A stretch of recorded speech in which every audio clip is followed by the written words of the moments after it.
Most cybersecurity books teach one lane. This one puts red team, OSINT, and blue team material into a single handbook. That sounds perfect until you ask the question that matters in 2026. Is it a learning path, a desk reference, or a shelf full of commands aging by the day? My verdict: Operator Handbook is useful as a fast desk reference and idea index. It is less effective as your only teacher. Beginners need explanations and labs. Experienced readers gain more because they can judge which references still fit. Sources agree on Joshua Picolet, March 18, 2020, and ISBN 9798605493952. They disagree on length. Amazon currently says 312 pages, while Google Books says 434. Amazon says 100 plus references. Google Books specifies 123. Verify the copy you're buying. The book's strongest idea is not any single command. It is removing artificial barriers between teams. Red teams should understand detection. Defenders should understand adversary behavior. OSINT analysts should understand how public evidence becomes an operational hypothesis. A critical boundary: public information is not permission to probe a system. Practice only on assets you own, systems covered by explicit written authorization, or purpose-built labs. This review explains workflows, not exploit commands. Instead of separating red, blue, and OSINT chapters, the handbook lists references alphabetically. That makes it easier to find a tool or topic quickly, but harder for a beginner to know what should come first. The red team lens asks how a real control could fail under an authorized test. Good use starts with scope, forms a hypothesis, collects minimal evidence, and ends with a clear explanation of risk and remediation. The OSINT lens gathers and verifies public information. The important skill is not collecting everything. It is recording the source, time, confidence, and operational relevance while respecting law, policy, privacy, and the engagement scope. The blue team lens asks what evidence an activity creates, whether useful telemetry exists, how an analytic would detect it, and what responders should do next. Coverage is a tested process, not a green box on a spreadsheet. Together, the three lenses form a loop. OSINT and threat intelligence help prioritize a hypothesis. An authorized red team test validates exposure. Blue team evidence measures visibility and response. The results drive engineering changes and a safer retest. Think of the handbook like a cockpit checklist. It helps a trained operator remember steps under pressure.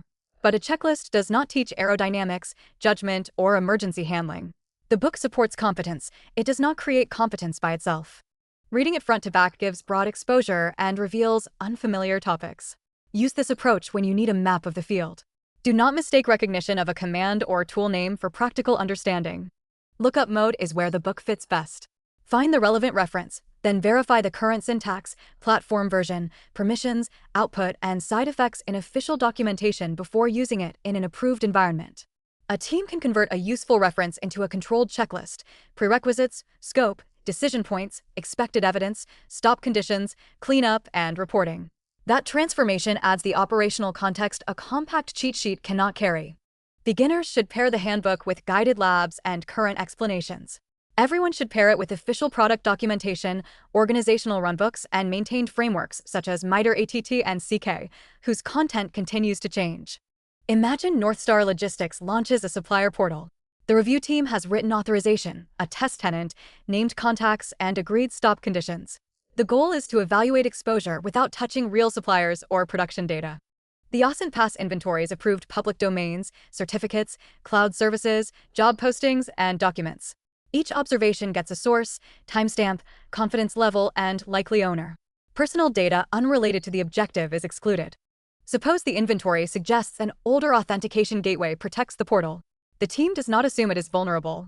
They form a narrow question: does the approved test path enforce the expected identity and access policy? Using approved accounts and synthetic records, the team checks expected allow and deny decisions. They stop when the agreed evidence is collected. They do not pivot, broaden scope, or treat a successful test as permission for additional activity. Defenders verify that identity events, portal audit records, and correlation identifiers tell one coherent story. They test whether an unusual sequence triggers the intended analytic and whether the responder has enough context to act safely. If the review finds a gap, the team fixes policy, telemetry, or the response runbook. A focused retest confirms the change. The deliverable records the assumption, evidence, impact, owner, remediation, and verification result. Published in 2020, the book can still teach useful categories and cross-team thinking. But command syntax, package names, Operating system behavior, cloud services, defaults, links, and tool support can drift or disappear.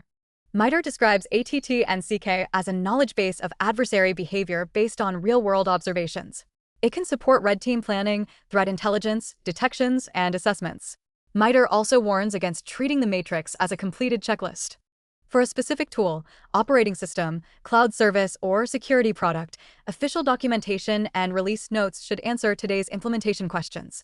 Validate changes in a disposable lab before they enter a real workflow.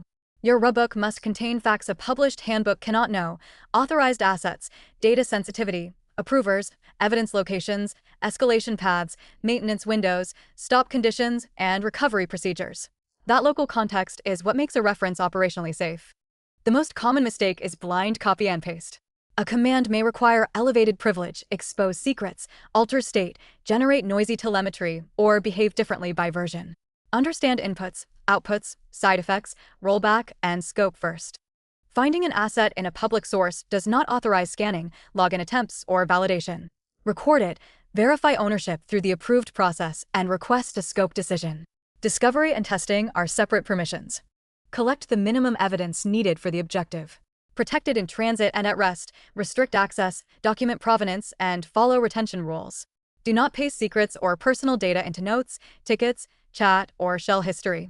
If an authorized action produces no alert, the system is not automatically safe. Logging may be missing, the analytic may not cover the behavior, or the response may be delayed. Separate prevention, visibility, detection, and response. A larger list is not automatically a better program. Prioritize the behaviors that matter to your assets and threats, then test the complete defensive outcome.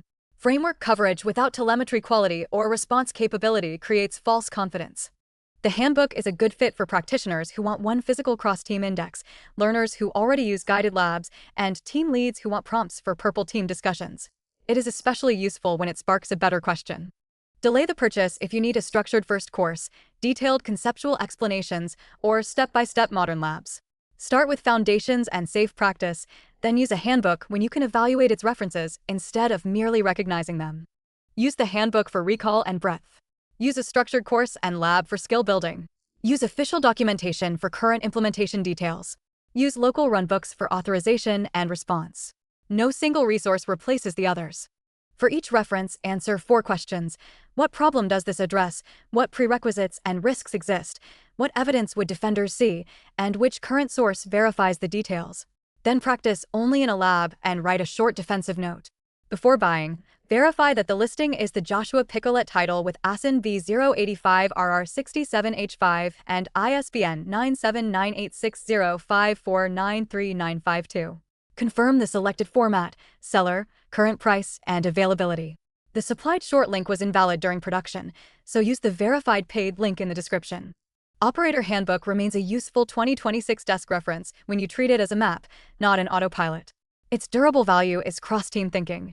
Add current documentation, safe labs, local runbooks, and explicit authorization before turning any reference into action.